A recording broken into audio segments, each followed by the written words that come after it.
మంచి మనసుతో ఉండాలి, మంచి మనసుతో ఆలోచించాలి. అప్పుడే నీకు అంతా మంచే జరుగుతుంది.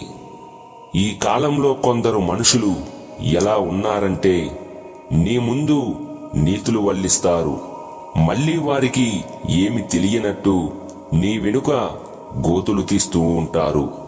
కనుక జాగ్రత్త వహించు.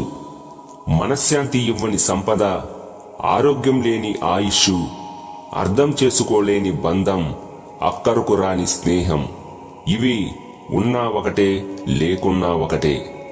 అలవాటులో పొరపాట్లు జరుగుతూ ఉండవచ్చు, కానీ నీ పొరపాటులే అలవాటుగా మారకూడదు. మనశ్శాంతి కోసమని వ్యసనాలకు బానిసగా మారి జీవితాన్ని వ్యర్థం చేసుకోవడం మూర్ఖుల యొక్క లక్షణం. ఎదురు చూడగలిగే ఓపికే నీకు ఉంటే, నీకు దూరమైన ప్రతిదీ నీకు మరొక రూపంలో నీ ముందు ఉంటుంది. నువ్వు భయపడి ఏడుస్తున్న ప్రతిసారి నీ కన్నీటిని దోసిటపట్టి ఆనందిస్తుంది ఈ లోకం. ధైర్యంతో ఒక్క అడుగు ముందుకు వేసి చూడు. ఈ లోకమంతా భయపడి ఆ నీటితోనే నీ పాదాలు కడుగుతుంది. పందెంలో గెలవాలి అంటే ఎదుటవారిని ఓడించగలిగే శక్తి ఉండాలి. అదే జీవితంలో గెలవాలంటే మాత్రం ప్రేమ అనే శక్తి నీలో ఉండాలి.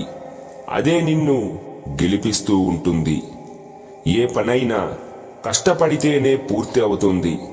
కష్టపడకుండా కలలు కంటూ కూర్చుంటే అణువంతైనా ఏ పని ముందుకు వెళ్ళదు.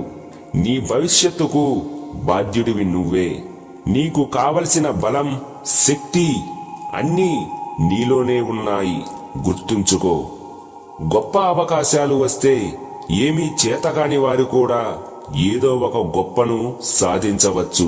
కానీ ఏ అవకాశాలు లేనప్పుడు ఏదైనా సాధించగలిగేవాడే అందరికంటే గొప్పవాడు అవుతాడు. పొట్టకూటి కోసం పనిచేసేవాడు ఆహారం కోసం ఎదురు చూస్తాడు. అదే మరొకరి పొట్ట కొట్టడానికి చూసేవాడు అవకాశం కోసం ఎదురు చూస్తూ ఉంటాడు.